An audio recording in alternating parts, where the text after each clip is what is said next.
તો breaking news મળી રહ્યા છે। રાજ્યભરમાં ભારે વરસાદની હવામાન વિભાગે આગાહી કરી છે। 8 અને 9 ઓગસ્ટે ભારે વરસાદની આગાહી કરવામાં આવી છે। રાજ્યમાં આગામી દિવસોમાં સાર્વત્રિક વરસાદ રહેશે। માછીમારોને આગામી દિવસોમાં દરિયો ન ખેડવાની સૂચના આપવામાં આવી છે। ત્યારે વડોદરા અને છોટાઉદેપુરમાં હળવાથી મધ્યમ વરસાદની આગાહી કરવામાં આવી છે।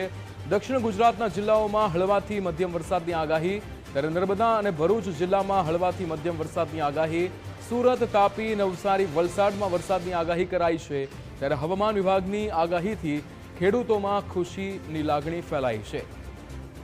ત્યારે આગામી 8 અને 9 ઓગસ્ટે ભારે वरसादની આગાહી कराई है।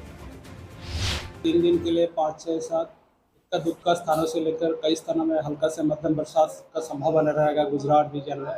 उसके आगे 7 से जो 8 तारीख से कई स्थानों से लेकर अनेक स्थानों में हल्का से मध्यम बरसात का संभावना रहेगा गुजरात रीजन में। सौराष्ट्र कच्छ जो रीजन है इसके लिए इक्का दुक्का स्थानों में हल्का से मध्यम बरसात का संभावना रहेगा। और जो कुछ तटीय क्षेत्रों में है पवन का दिशा जो रहेगा दक्षिण पश्चिम से पश्चिम दिशा से पवन चलने का स्थिति बने रहेंगे।